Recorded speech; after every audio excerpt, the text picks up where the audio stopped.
Well, for the first time since Election Day, there are new reports suggesting that hate crimes did in fact rise after Donald Trump's election. The Sourthern Poverty Law Center, they released 2 documents detailing bias-related statistics in the days following Election Day. So there were 867 bias-related incidents reported across the nation in the 10 days after Mr. Trump's election. The SPLC has called the pattern of hate crimes and bullying, quote, alarming. CBS News Justice reporter Paula Reid has more on the insights of the report. She joins me now from Washington. Okay, Paula, how did the SPLC collect the data in these 2 reports? These reports rely on anecdotal data. So those are reports that came into their website and also media reports. But they acknowledge the fact that they cannot actually verify every single one of those reports.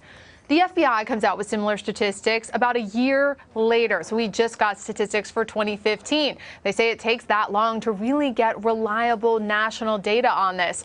But one of the reasons that this report gets so much attention is because it is pretty much the only real-time information we get on hate crimes. The caveat is, though, we can't actually verify each and every one of these incidents because it's based on anecdotal evidence. Paula, you've looked at this research. What surprised you the most about these findings?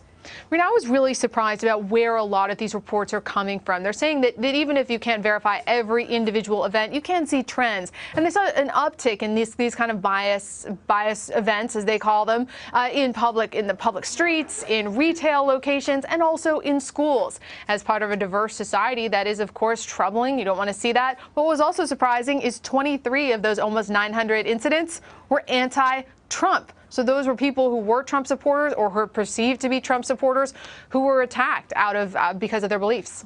And why is SPLC releasing this report now? What's their intent here?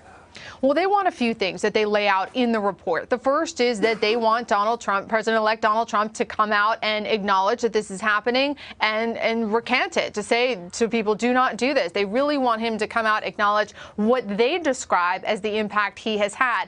And this is a little bit of a stretch, Rena. You know, they say in here, all of these incidents, that they are, quote, a predictable result of a campaign marked by incendiary racial statements. I mean, Rena, you can't actually prove why there is an uptick, but that's what they're trying to do here. They are also fundraising. There's little buttons to click on to fundraise in all of these reports on their website. So those are their goals. They want him to come out, acknowledge, recant, and they are also trying to raise money.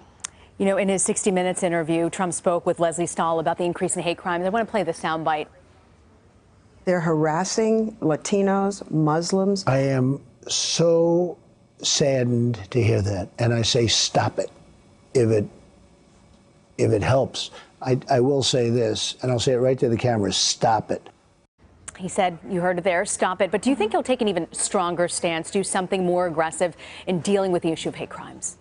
I doubt it. Certainly not based on this report, the Sourthern Poverty Law Center. I do not think that Trump is actually going to read this report, nor would he do what they are demanding that he do. A lot of this information is just to inform the public that there does seem to be anecdotal evidence that there is an uptick in hate crimes. But again, it'll be another year before we actually know the firm statistics from the FBI. And again, no one has been able to prove causation. As I said, some of these hate crimes were against people who supported Donald Trump. CBS News Justice reporter Paula Reid. Thank you, Paula.